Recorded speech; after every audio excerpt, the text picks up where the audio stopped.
Hi, everyone. Welcome to the First and Last Word Poetry Series. I'm Gloria Mindock, one of the co-hosts, and Harris Gardner will be introducing the readers tonight. And I'm very excited to see you all here. And Harris, take it away. Okay, good evening. Welcome, everybody. We have a great lineup tonight. Our first featured reader. All featured readers are pretty well known tonight to everybody, but this one especially. Michael Ansara is an activist and organizer. He's a co-founder of the Mass Poetry Festival and also Mass Poetry, the organization. He helped to lead Redress movement, and together we lead. His first book of poems, What Remains, was published June 22nd by Kelsay Books. Please welcome Michael Ansara. Thank you, Harris, and thank you, Gloria, for this opportunity. And it's really great to read with my wonderful fellow poets, Peter and Lainie. I'll first start off with some poems from that book, that very first book of mine, What Remains, the first book at age 75, so it's never too late. And then I'll bring in a few newer ones. Most of my poems are really short, so we'll just zip through them. As poets and writers and readers, we all know that words matter. Language is how we understand our world and make sense of our lives. The first poem, On the Death in Alaska of Marie Smith Jones, the last speaker of EAC. Water is never lost. It falls, flows, blows, mists, again to fall, now as rain, now as snow. The liquid of language can come to nothing. Words, sound, song strung along the taut tendon of 10,000 years vanish as if wind-blown over winter, flecks of ice running over the crusted roof of the Copper River. Speechless, light lets go. Gone the tongue, gone caribou beyond counting, ptarmigan and fox, white against the white, years of pestilence and pox, gone the feel of fat against the top of the tongue. You know, for me, maybe for all of you as well, poetry allows me to grapple with what I just cannot understand. Yellowstone in Winter, from my friend Kim Clare. The flies of Yellowstone in winter live unseasonably, hovering within inches of water. Heat breaks through, heat alive within the mineral speck, a life chain that climbs hot and frothy up finally to flies, persistent, precarious. An unexpected gust can send anyone soaring toward the sun too high. I was in the white cold of Yellowstone watching flies when you slung that rough rope over the rafter in a bare Montana cabin, when you chose to tilt that chair. I was really lucky to have as one of my teachers, Lucy Brock-Broido, who I don't know how many of you know or knew her, but a wonderful poet, an amazing teacher, and an amazing person. And we lost her way too soon. Too soon, always too soon for LBB. When this long winter ends, as winter will, and spring arrives, as spring must, lilacs and hyacinths scenting the warming air, you will not be there. When days get long, nights summer hot, cats yowl and cats prowl, I will look for velvet and lace-up boots, and not hear that singular voice, contralto of the night, alchemist able to write life's lead into laced gold-gorgeous lines, substance from smoke-filled air. I will look, but you will not be there. Your large heart your art, lush voice of vireo and thrush, silent now. Too soon, too soon. It's always too soon. At least for one instant, the stars should wobble, air tremble, earth spin, stop.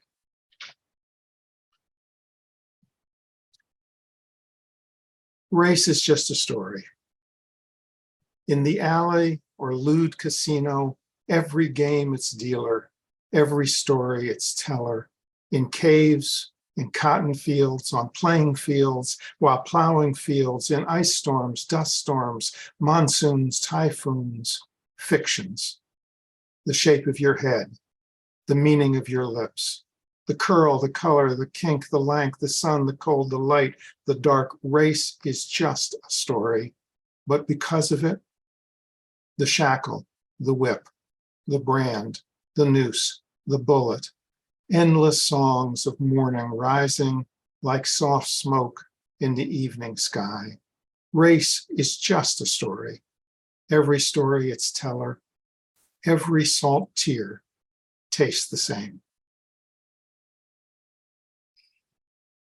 So this next poem is end of summer 2017. I just asked you to think back to the summer of 2017, 1 year, really approaching 1 year after the election of 2016. So just keep the date in mind.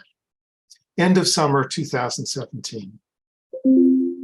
In this summer and fall of our disquiet, the peach trees cracked under the burden of their bounty. The apple trees seemed blissful in their fruitfulness. Hummingbirds floated in the garden, their throat gorgets gorgeous, changing color in the summer light like the shimmer of oil thinning on water. Our grandchildren each seemed to grow another inch. Everywhere was a lush excess. On the manure pile, volunteer pumpkins, dozens of giant orange orbs among green vines and too large leaves. The deer emerged at dawn, stepping out of their dense woods for a banquet, tough teeth chewing the plentiful seeds, firm flesh. And each morning, we woke among all this and were dismayed.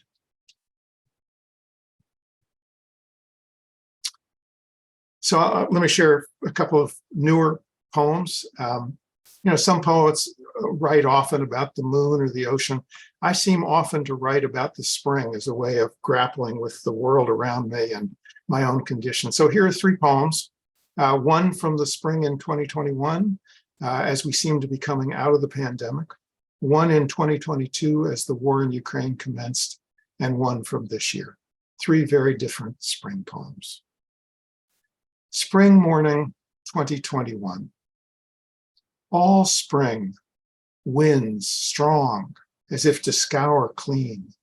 Forsythia and daffodils shout out a brilliant yellow riot of remembrance. A cardinal puffed red high in the oak sings an aria of sweet desire.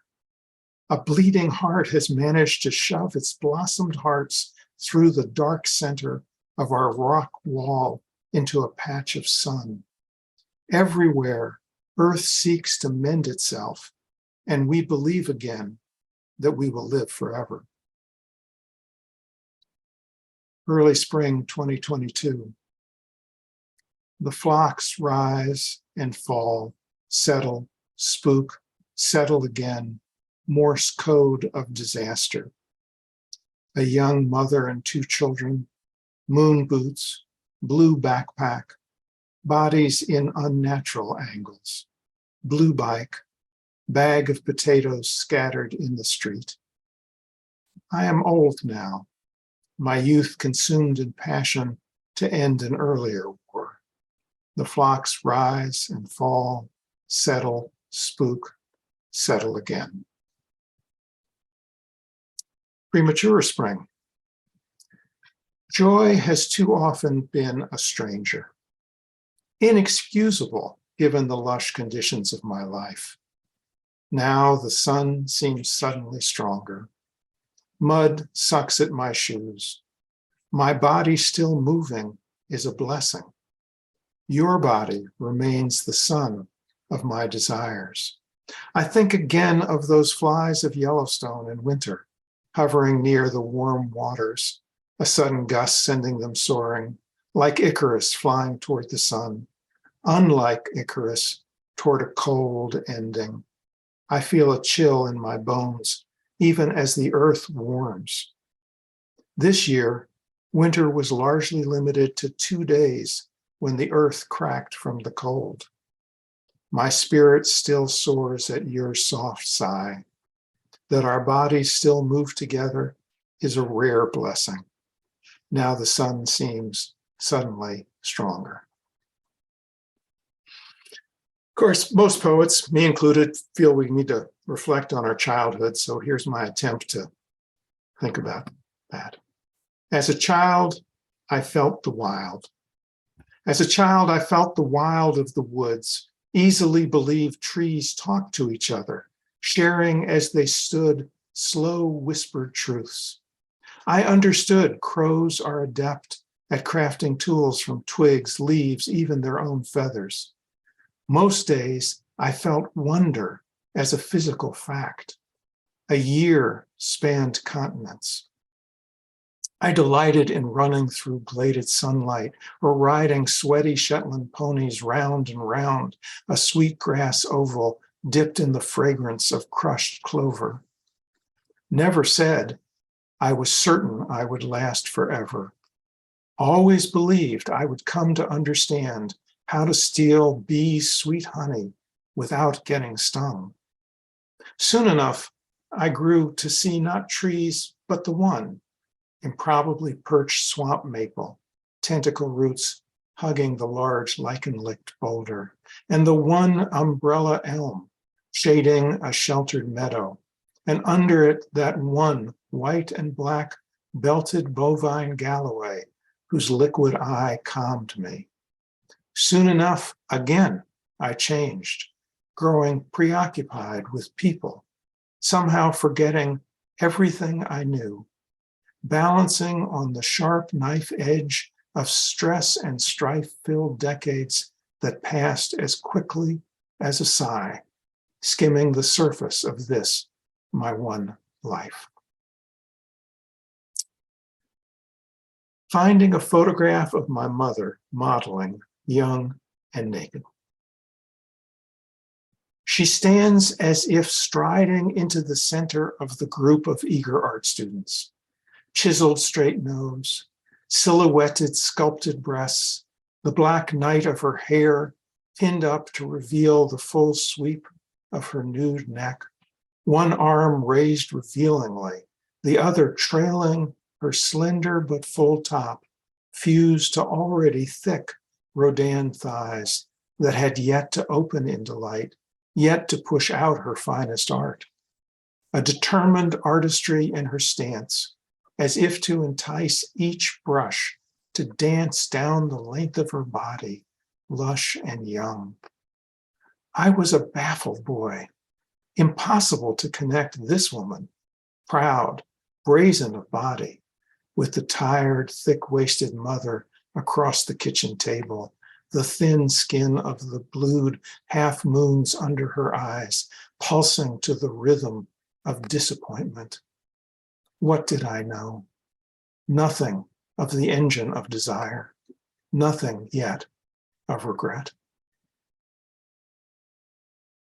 So I don't know if you're like me, occasionally you look at the word of the day, and this one caught my mind. Word of the day, latibulate, to hide oneself in a corner, fall 2022.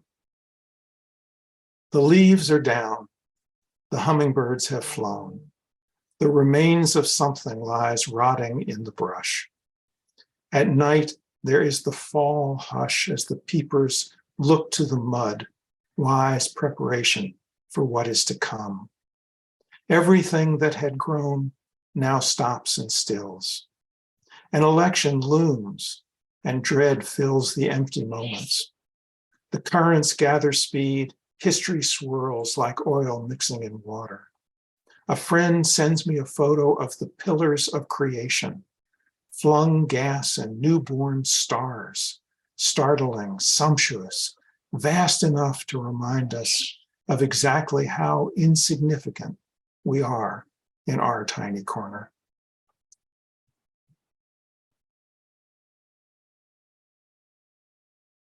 Harris, do I have time for one more, or am I done? Go ahead, one more is fine. Okay, so I'll end with what I call my kitchen sink poem. This is longer than I usually write, and it's got everything I could imagine in it, and I had no idea whether it'll work. I still don't know. There are two notes here. There's a section where I quote a slave, and that's a verbatim quote from the largest slave sale in Georgia history that happened on March 2nd and 3rd, 1859, which happened to be captured by an underground abolitionist journalist, Mortimer Thompson. I've taken the liberty of relocating the place of the sale to the usual auction block in downtown Savannah. But because it was so large, 436 men, women, and children, it had to be moved to the racetrack. I also refer to a Harry Lauder walking stick, which is also known as a contorted filbert, a woody shrub with extraordinary gnarly twisted branches. All right, my last poem, the kitchen sink poem. Savannah. Heading south out of seas of snow, along the highways, everywhere hawks hang in the sky. Outside the South Carolina border, one perfect formation, slowly rotating mobile, each bird fixed in relation to the other, hunger hunting, vectoring on southern heat. Savannah, a surprise, lush, civilized, 22 squares, a colonial design of a city. We walk by a marker for President Washington's letter to the congregation Kahal Kaddish Mikveh Israel. Sephardic Jews, exhausted by deception, tired of pretending to pray with a cross, fled here, lived here, prayed here, welcomed here, owned slaves here. We walk in soft rain. Too many old friends have died this year. They seem to be, and then blinkingly, they are not. As we walk, I think, passed over. Why do I think passed over instead of ended? My life, no arc unbroken. Small moments, a mosaic life, a Chagall, not Greek or Roman. My mother's people from the shuttle. We walk from square to square, down Bull Street to the U.S. Customs House, grand and out of time now, down Drayton Street by Bay Lane. Here were the pens, here were the open air markets. Here a young Jeffrey was sold and begged, please buy Dorcas. I love her well and true. She says she loves me, and I know she does. The good Lord knows I loves her better than I loves anyone in this wide world. Never can love another woman half so well. Please buy Dorcas, master. Dorcas, prime woman, A1 woman, all gal, sir, long arms, strong, healthy, and can do a heap of work in a day. First-rate bargain at that. No plaque for that. I hate people who cannot pass the test of their own history. I think of Sherman's march to the sea. No fires hot enough to finally burn away the salt ash of this legacy. We walk, we eat at a lure, served by a tall woman, charmed by a tall woman, her long arm a secret code of tats. She should have been an actress. She should have been a model. She should have sung in a rock and roll band. She must be a writer waiter. She talks us through dinner. She talks me into more wine. She talks us into bourbon pie.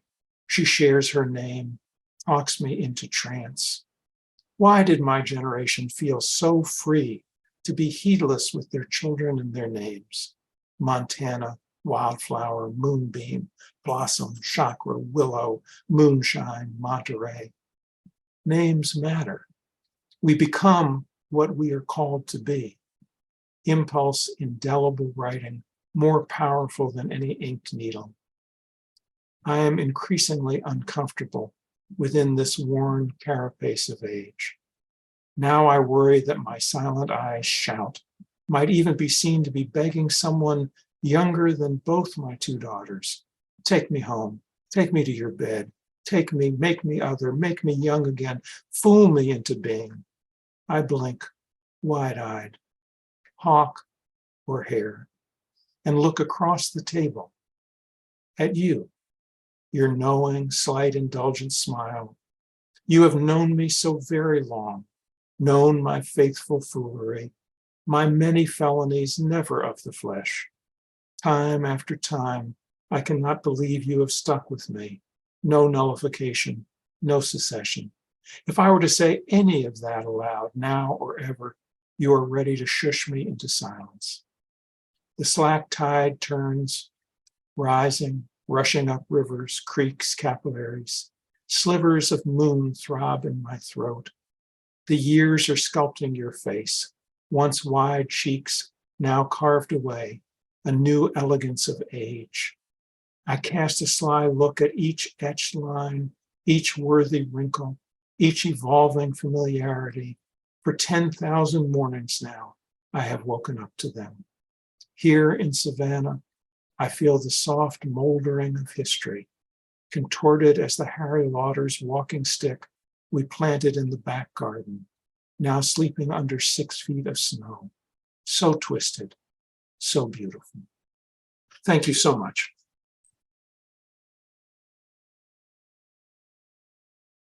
Thank you, Michael. Our next reader is Peter Crowley. He is a prolific Boston area writer whose poetry book, Those Who Hold Up the Earth, was published by Kelsay Books in 2020. His writing can be found in Middle East, Monitor, Znet, 34th Parallel, Pif Magazine, Galway Review, Digging the Fat, Adelaide's Short Story and Poetry Award Anthologies, and The Opiate. I give you Peter. Thanks for having me, Gloria and Harris. And Michael, that was great. I look forward to hearing Lainie. I'm going to mostly read from this book, Those Who Hold Up the Earth, published a couple of years ago. And then I'll read a couple of newer things as well. This is called The Gods Return. The rain takes pain to remind us of its downfall. Gravity's water pellets cascade onto luminous roofs, sounding like a termite with a million cinder block legs. Outside, droplets on skin, at first isolated, then new liquid skin forms. Clothes slowly dampen. A car ride, a windshield wiper battle for clarity. Destination reached, and inside the gods' heavy insect legs barrel down upon roof. There's a comfort in knowing that the gods who departed for intergalactic travel have returned. And gazes exchanged with passerby confirm that we're no longer desolate amidst ice shapes, carving cathedral spaces on websites and requesting sunny days from Alexa. This one is called Time's Recurrence and Vanishing. An effervescence epoxy sits on tawdry shelves in void environs of absence. But with the click of the heels, fairies emerge from Yeats's brain, dwelling in Northwest Ireland's coastal midst, neath skies that turn from sun-gazing fields of sheep meadow to abrupt maelstrom of rain that soon again yield azure. The fairies perform a celly dance around the sleeper's head. The sleeper, head resting on recurrent pillow, dreams of imbibing liquid coal from a tornado-shaped funnel. Meanwhile, the dead in their closed-eye deep soil stare provide feed for beetles and maggots while their hydroxy-appetite dust fuels soil fecundity. The amorphous fairies leap from hillside to hillside, yielding farrow in the dead's moonshadow wake. In turn, farrow is raised by keepers of the land, the agriculturalists, who rear them to a ripe age until they're slaughtered and eaten. The night following the feast, farmers sit up all night with family and friends, recounting stories of sea-dipped past where Coleridge's albatross lingers still, burdened by the weight of time, not released until narrative memory fades, until the darkened, empty evening of the passing waves of generations. And this one's a newer one. It's called Worker Evolution. who emerges from Lascaux cave into the heavy gray warehouse gloom, picking and packing, who rests on Buddha's belly, immersed in Om, is whisked away to airless Cambodian garment factory, who plowed and tilled wheat fields with her 4 daughters and 7 sons, sits at a computer administering payrolls and answering emails, who sold wares, exchanging endless banter with merchant neighbors, is a robotics firm manager espousing a dystopian future, who picked wild wheat and berries on hilly flanks, emerges as a corporate executive sculpting data for shareholders, who lolled about in men's houses awaiting bison hunts, is trapped in cubicle forest, hearing hoofbeats race across the keyboards, who island hopped throughout Polynesia on sturdy sea canoe, assists automation pilot at Delta Jet, who been the most obedient peasant to man or lord, assists as an office manager's yes man, who was an early follower of Muhammad, went on hijrah to Yathrib, sits as bank teller, neath security cameras' perpetual gaze, who farmed a small plot in rural medieval China, is a New York City cabbie, cursing drivers and pedestrians for good measure, who fought early English incursions as Irish chieftain, awakens to find herself transporting Europlete bags in armored car, who had prophetic dreams as an ancient Chaldean fortune teller, is a homeless teen napping on street's edge, wrapping herself caterpillar-like in tattered clothes. This one was written at the start of the pandemic, called Guillotine. The guillotine is a fine instrument that kept the populace and their rulers in check, the sharp blade an improvement upon the sword and dropping mechanically onto the victim's neck, and the contorted countenance head roll ensured a stomach pit conflagration. It would be fine to see this atavistic instrument reunited in time, for there are many herds of swine waving their hooves in befuddled stammer that cause steel rain to fall on people's brow. As the swine prance around their gate, they peer out, hurling cast iron spear at those who choose not to kneel, while the hillsides are red with blood. It would be fine if those who deliver mass death in spear-studded talking point knew of Louis XVI and his palace's demise, to know that their ignorance will not be rewarded by stock shopping or re-election, but that a masked man will force them to kneel with head resting on wooden lunette, and when the shimmering blade brusquely falls, divorce their head from body and ruler from ruled. This one is a title poem called Those Who Hold Up the Earth of this book. There are people who hold up the earth. With raised, soil-drenched arms held high and herniated discs, they are weary, their gaze diminished by the underground's thick, dark haze. Are they rickshaw puller, or do they pave the road he rides upon? Are they dishwasher, with the stink of sodden food permeating wrinkled hands? Sometimes, when the world grows more weighty, when teeth rip open the stomach of dreams and the outside is dispossessed of any allure, the ground they hold forces them to hunch over, their backs nearly breaking. But somehow, they still manage to hold up the earth. And this one is called White Terrorist. Jim Crow wore a wide-brimmed, dust-colored hat as he rocked back and forth on hot summer porch. When he saw the feds coming, forcing his kids to mix with blacks in Little Rock, he aimed his rifle, but did not shoot. Instead, he donned white in the night and had himself a hoot. Years later, his son watched bodegas deluge his town, while Sharia threatened to become law of the land. "Where are ye, my white brothers?" he bellowed into forlorn night. No one answered. They were working double shifts at Walmart. On the internet, he penned manifestos that spoke of the flood of the black, brown, and hijab. He, as Noah, would save everyone and build a ship. But no one was listening, at least not enough, he thought. He needed to make a mark, make a real deliverance. So he grabbed his automatic rifle and set off for deliverance. The dead at the Unitarian Church in Little Rock numbered in the dozen, mostly children, white and brown. The cops came, hovered, but did not fire a shot. From his prison cell, he reckoned he'd made his point.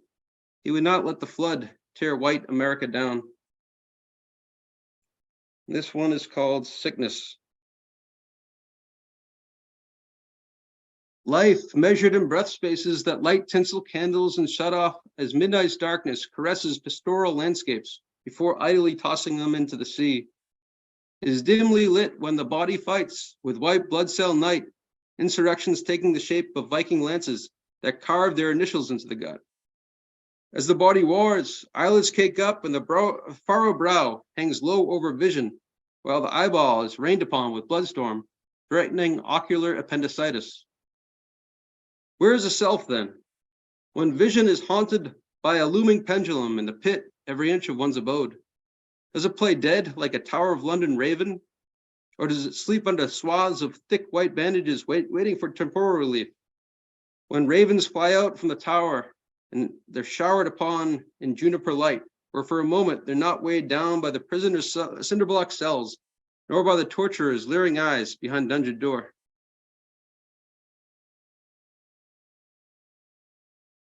Grab some water. This one is called a little dark. Whistle and die. Get old, whistle and die. Our machines are not made to last the test of time. Breath coarsens, lungs break, heart slow drips like a rainstorm's end. The night's darkness swoops down with vulture talons, tighten the bamboo cage, and there are no thoughts other than killing the bird. Get old, whistle, and die. Our bodies are not made to stand for the circus. The acrobat wears an inverted thorn jacket, the lion tamer blindfold, and the elephants stampede the crowd. Entangled in vulture talons, the bird patiently waits for dinner. The once illuminated azure is swathed in brown coffee stains. The spouse is with them and a fellow torturer, and a walk upstairs is a 3-hour football practice under August's bleeding hot sun. Get old, whistle, and die. What kind of opium will mitigate the pain? Netflix escapist vacuums? The priest's sunny words of a bright tomorrow? The family's earthly glow of love and genetic perpetuity? A rationalist's defiant war with God? Morphine's incubating cuddle? Get old, whistle, and die. Here today, and tomorrow we shall see. This is kind of a travel poem called Passport. I was born into these thick reeds upon emerging from the amorphous blue-green ocean.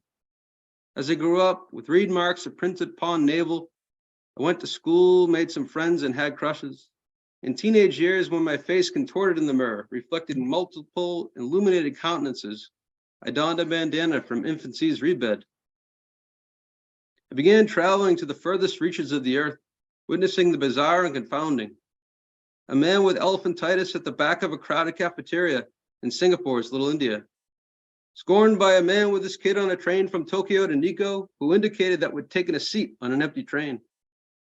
Stuck on a dead-end train line near Haifa, where apparently I missed the Okinawa Haifa alert. My friend hugged by a child beggar in Florence after he handed her €2. A father's blistering rebuke of a son in a Prague train terminal. Sheep fortification jokes hitchhiking in Southwest Ireland, and also in Boston's Chinatown with Bengalis. Lam Gumabo, I said by accident.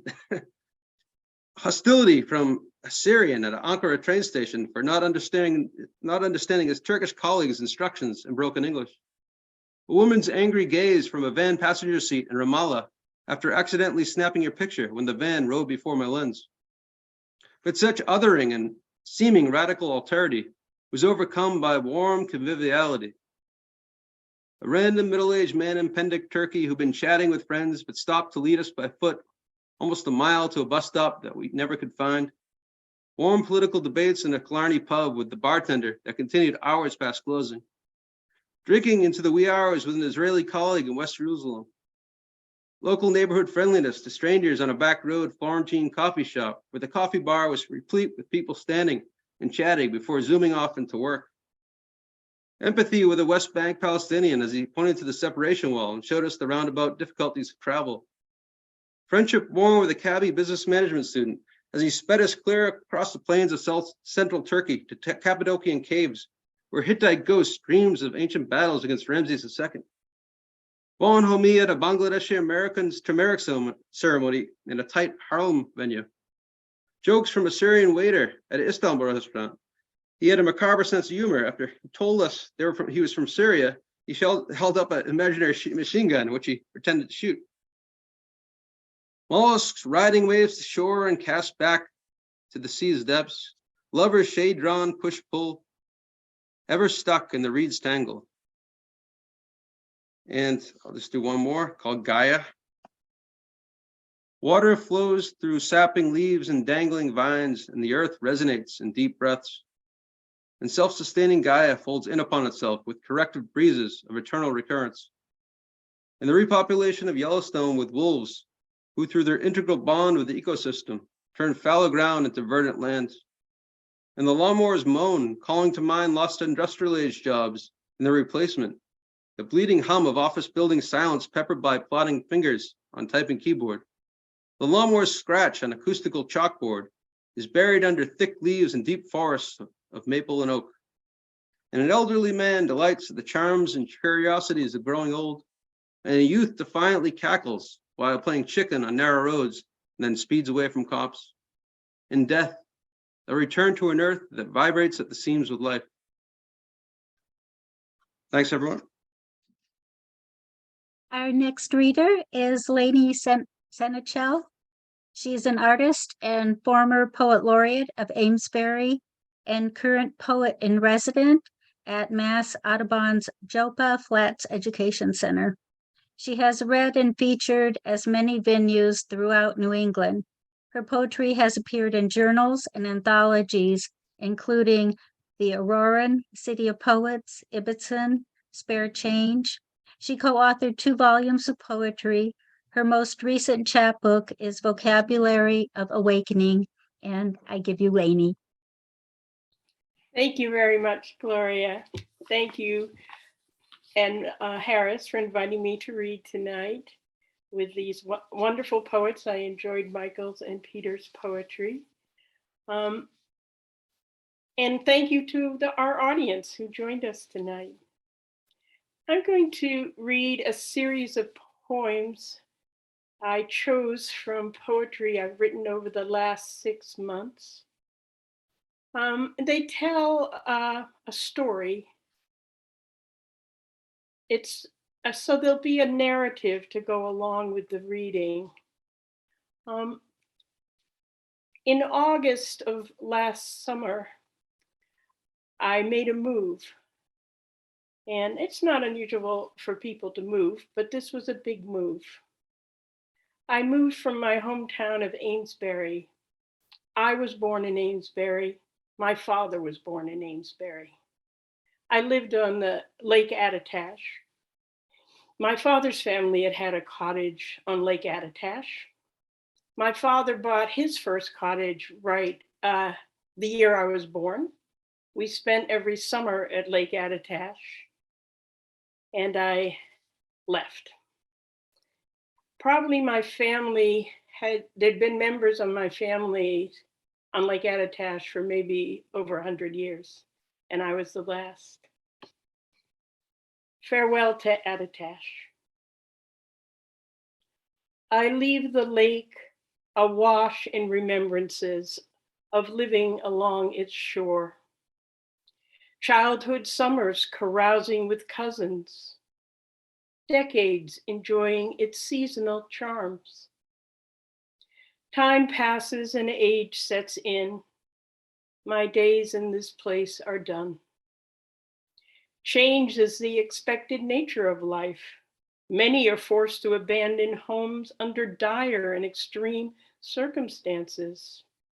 For me, there are no regrets, only a plethora of pleasant reminiscences, a peaceful passage onto new and unexpected adventures. In making a final departure, I carry only time's satchel of memories, for my stay here has reached its end. So where did I end up? I ended up in Peterborough, New Hampshire. I live on the banks of the Contoocook River. The Contoocook River originates in the next town over and flows north. over 70 miles to Concord, New Hampshire, where it empties into the Merrimack River. The Merrimack River flows south, then east, and passes through Amesbury on its way to the sea. Along the Contoocook, the sun unlocks and scatters a cover of dark clouds that seem to portend rain, as a cluster of ducks paddle slowly up the river in this sensuous season. After the parting, a time of missing you lessens, when the late afternoon sun illuminates the forest trees and soft winds ruffle the leaves that shimmer in the fading light. The memory of love overtaken by the brilliant beauty of the day. Not only did I move across from a river, I moved into the forest. If you look out my windows, except for a view of the river, it's all trees. There's so many tall trees and leaves that I don't see the sky. I don't see the sunrise, the moon, anything. All I see are trees, which is an extraordinary change from living on a lake for so many years with wide open vistas of water and sky. There's a lot of leaves in these poems. The Contoocook means a forested river. Along the Contoocook, September. The weather wavers towards summer on a warm, sultry breeze. With the windows wide open, a chorus of night sounds. Crickets chirp in a percussive choir. Owls hoot from the forest. Wind whispers in the trees. Tears of rain tiptoe on the ground and gently shake the river's reeds. At dawn, thoughts of autumn return as the early sun reflects off the changing colors of leaves. Being in the forest again has special meaning to me. In childhood, I lived in Beverly, Massachusetts. Our summers were spent on Lake Attitash, but the rest of the year was in Beverly. And across from our housing development was a huge estate, acres of forested land with some vernal pools, a few meadows. And the owners let the locals walk the paths through the forest. And I spent a lot of time in the forest, and I loved the forest. I felt at home there. I was very interested in the natural world. And from that experience, I dedicated my life to being connected to the natural world. When I had to go to school, it seemed so boring compared to being in the forest. And now I'm in the forest again. An autumn afternoon. Beyond the window's shutters, all the birch leaves are golden. They dance in the autumn breeze as afternoon's light twinkles among the bright branches. The moment, however, is tenuous and will soon draw to a close. Then crows, silhouetted against the bare limbs, will call raucously across an empty forest.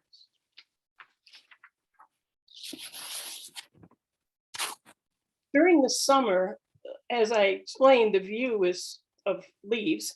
Even the river is obscured by foliage in the summer. But when the leaves fall off the trees, now I can see the sunrise, at times even the full moon. Late October. The colorful drama of autumn's brilliant leaves is fading fast. Summer's bounty slips away to drift slowly and silently to earth, or to be caught in a breeze and flutter like a flock of busy butterflies. Space now opens where the sun's glare glints off the Contoocook's swift waters. And on cold mornings, one sees smoke rising above chimneys from fires stoked in the night.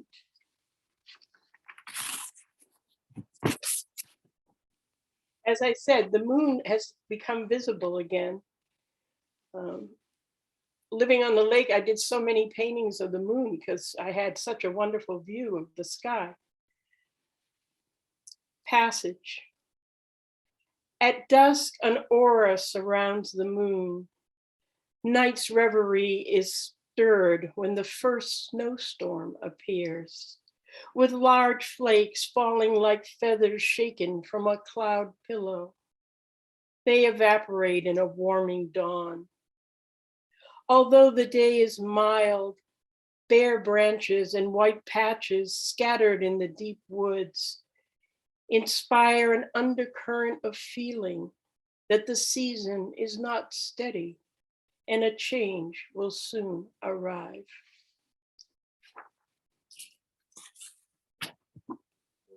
Last month was my first new year in my new place. I feel like I landed well. Such a lovely area across from the river, back to my beloved forest. New Year's beauty. Only the dregs of snow remain in the deep woods.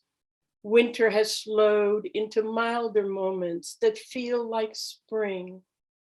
The Contoocook flows soundlessly against its stiff frozen banks. The swift current is sleek and dark like ebony silk. Every new year is unique. Each beginning brings its own style of beauty. Besides having a river and a forest, I also live in the mountains. I live near Mount Monadnock. Sometimes you're driving the country road, you come over a rise and there's Monadnock standing there, a lovely mountain. After the storm, Monadnock's mountaintop wears a blanket of white, while the river's swift flow conquers the cold. Its dark water divides a land now graced with an ivory cloak. Limbs coated with snow bow low to the earth.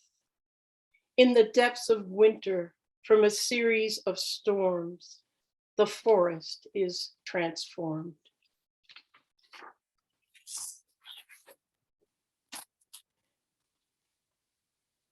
I have been painting and writing for an art and poetry event at the Kajiaso studio. I've been part of the Kajiaso studio probably over 30 years.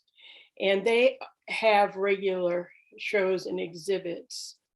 I will not be in the gallery. The opening for the show in the gallery, which will be art, poetry, music, they combine it together, but they will have an online version and my artwork will be on the online version.